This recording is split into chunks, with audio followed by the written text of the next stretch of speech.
Salavat Peygamber, Ali Peygamber.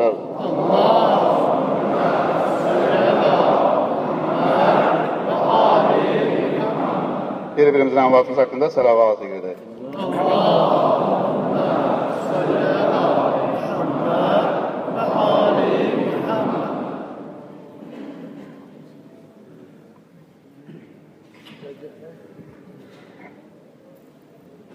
Bismillahirrahmanirrahim. Elhamdülillahi Rabbil alemin. Vessalatu vesselamu ala seyyidina ve nebiyyina ve habibi kulubina ve tabibi nufusina ve şefi'i zunubina afdalul evvelin ve eşreful ahirin ve khatimun nebiyyin Ebil Kasimi Muhammed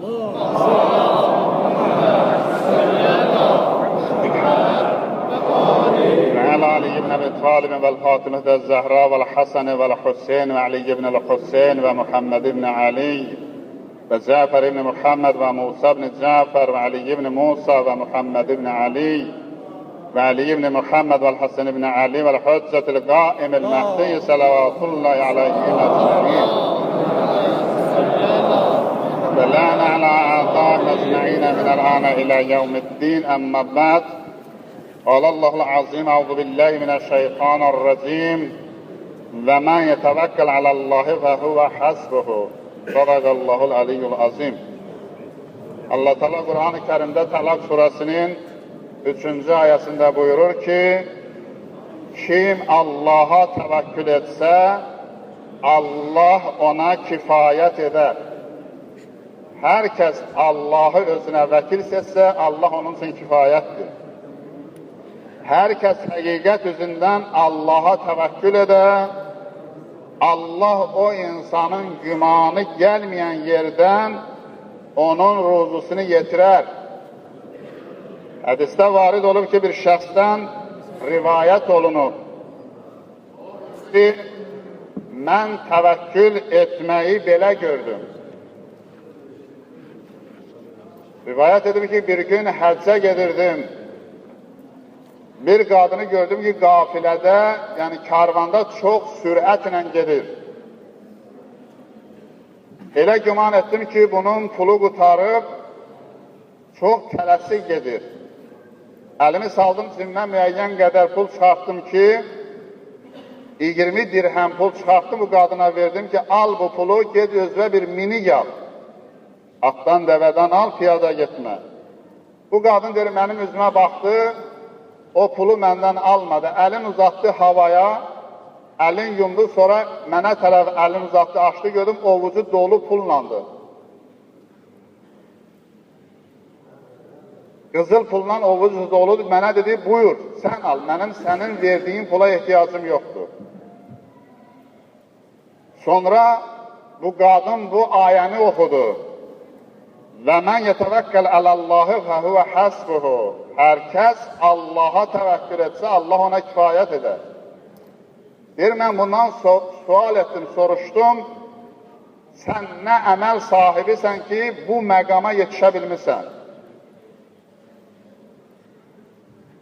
Qadın mənə cavab verdi ki, mən Allaha təvəkkül etməklə bu məqama yetişmişəm. Çünki bu yolda mənim əqidəm kamildir. Hər bir işimdə Allaha təvəkkül etmişəm, hər bir işimdə Allaha sığınmışam. Ömrümü də indiyə qədər rahat keçirmişəm. Rivayətlərdə varid olur ki, Həzrəti Peyğəmbərin sahabələrdən biri çox fəqir idi. Bir gün əyalı ona dedi ki, get Peyğəmbərin yanına. Peyğəmbərdən bir şey istə sənə kömək eləsin, yaşayışın yaxşı olsun. Bu şəxs gəldi Peyğəmbərin yanına, gördü Peyğəmbər cəmaata hədis edir, buyurur ki, mən səəlnə əteynahu və mən istəqnə əğnahullah. Həzrət buyurur ki, hər kəs məndən bir şey istəsə, şübhəsiz ona verərəm, ona ata edərəm. Ancaq əgər o şəxs məndən istəməsə, Allah ona istədiyini ata edəcək. Allah ona ata edəcək. Bu şəxs bu sözü Peyğəmbərin eşindən sonra daha Peyğəmbərdən heç nə istəmədi, geri qayıtdı. Evə gələndən sonra ayalı soruşdu, nə etdin? Bu şəxs Peyğəmbərin bu hədisini dedi. Qadını dedi ki, Peyğəmbər də bizim kimi bəşərdir. Get Peyğəmbərdən bir şey istə. Bu şəxs yenə gəldi Peyğəmbərə, görə yenə Peyğəmbər həmən kəlamı deyir. Yenə üzü gəlmədi Peyğəmbərə, qayıtdı. Üçüncü dəfə də yenə əyalımını məcbur etdi, yenə getdi, gördü Peyğəmbər yenə həmən kəlamı deyir ki, hər kəs məndən nə istəsə ona verərəm. Amma əgər məndən istəməsə, Allaha üstüsə, Allahdan istə, Allah onun hər bir ehtiyacını verəcək. Bu şəxs yenə Peyğəmbərə bir söz demədə, gəldi qonşudan bir kəndir, bir balta aldı, getdi, odun yığdı, getdi, satdı, müəyyən qədər pul əldə etdi, ailəsinin ruzusunu aldı. Bu minvalla bir müddət bu işlərlə məşğul oldu, biraz pul topladı, getdi bir dəvə aldı. Bir müddət də dəvə ilə odun daşlı satdı, pul yığdı, özünə bir qulam aldı. Bu minvalla bu yaşayırdı, gəldi Peyğəmbərin yanına bir gün, dedi, ya Rəsulallah, mən bir gün gəlmişdim sənin yanına, səndən bir şey istəyən ayalımı dolandıram, amma sən belə bir hədis dedin ki, hər kəs məndən nə istəsə ona mən əta edərəm, verərəm, amma məndən istəməsə, Allah onun istədiyini verəcək. Mən də gəldim, səndən istəmədim, Allahdan istədim. Allah mənim bütün istədiyimi verdi, bütün ehtiyacımı mən həll etdim. Həzrət buyurdu ki, bəli, Allah hər bir şəxsin ruhsunu verər. Bu şəxslə ki, insanın etiqadı dürüst olsun. Allah onun ruhsunu verəcək bu şərtlə ki, o iş onun üçün bir səbəbdir. Bir işin arzuya getməlidir. İş bir səbəb olmadı, Allah onun ehtiyacını ödəyəcək. Bir gün Həzrət Əli əleyhissalam bir qatır minmişdi, gəldi bir məscidin həyətində qatırdan düşdü. Qatırın oldusan yəni nöqtasını bir şəxsə verdi, al bunu saxla, mən məscidə daxil oluram, namaz qılıram. Daxil oldu, namazını qıldı, çölə çıxanda əlin saldı cibindən 2 dirhəm pul çıxartdı ki, həmən şəxsə versin ki, qatırı saxlayıb. Gəldi, gördü, o şəxs qatırın nöqtasını sivirib, qaçıb gedir. Həzrət Əli əleyhissalam 2 dirhəmi verdi, öz qulamına get, bazardan bir ofisar bir nöqta al, bura gətirinlə. Qulam getdi bazara, gördü, həmən uğurlayan şəxs nöqtanı satır, 2 dirhəmi verdi ona, o nöqtanı alıb gətirdi. Əli əleyhissalam gəlib, baxan kimi gördü, öz qatırının nöqtasıdır. Əli əleyhissalam buyurdu ki, mən onsuz 2 dirhəm pulu ayırmışdım, ona verəcəkdim. Amma əfsus bu insan tələsdi. Halal ruzudan əl çəkdi, o halalı özünə haram etdi. Onsuz 2 dirhəm qazandı, artıq qazana bilmədi. Bu 2 dirhəmi mən ona verəcəkdim, halal pul olardı. Amma bu halalı almadı, getdi, haram yolla qazandı.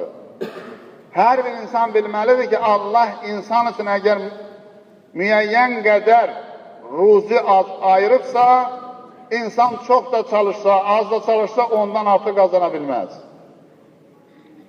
Müəyyən qədər Allah ayırırsa, o müəyyən qədərin nə qədər az qazanacaqsa, çalışsa da Allah ayıran ruzi ona kifayət edəcək. Ondan artıq qazana bilməz. Amma bir insan ki, istəyir ki, Allah onun ruzusunu çoxalsın, buna bir neçə şey səbəb olmalıdır. Biri ondan ibarəti insan gələn nəfəqə versin, sədəqə versin. Allah Teala buyurur ki, Qur'an-ı Kərimdə və mən qədərə əleyhi rizqu fəlyunfiq mimmə ətahullah. Talaq surasının 7-ci ayəsində buyurur ki, imkanı az olan isə Allahın ona verdiyindən versin. Allah heç kəsi ona verdiyindən artıq xərcləməyi məcbur etməz. Allah buyurur ki, nə vermişəm, mənim verdiyimdən verin. Yəni, artıq Allah heç kəsi məcbur etməz ki, qazandığından artıq nəyəsə nəfəqə verərsən. Əgər insan bunu verərsə, əlbət Allah Teala o nəfəqə, o sədəqəyə görə onun ruzusunu çoxaldır. İkinci ruzunun çoxalmasına səbəb olan şeylərdən biri də istiğfar etməkdir. Əleyhisselam buyurur ki, əksərul istiğfar təzlibur rizq. Çoxlu istiğfar edin. Çoxlu istiğfar demək, ruzunu insana tərəf yönəldəcək. Ruzu insana tərəf gələcək. Çünki istiğfar edən insan Allah bağışlayır. Allah ki o insanı bağışladı, onun ruzusunu da verəcək. Üçüncü şərt, ruzunun çoxalmasına səbəb şükür etməkdir. Hər bir insan Allahına hər nə verdiyi varsa ona şükür etməlidir. Allah Teala Kur'an-ı Kerim'də buyurub, لَاِنْ شَكَرْتُمْ لَأَزِيدَنَّكُمْ İbrahim surasının 7. ayəsində buyurur. Əgər mənə şükür etsəniz, sizə olan nimətini çoxaldaram. Hər nə Allah nimət veribsə ona şükür edin ki, azlığına qane olun ki, Allah onu artırsın, çoxalsın. Dördüncü şərt ruzunun çoxalmasına səbəb olan duadır. İnsanın dili daimi gərək duada olsun.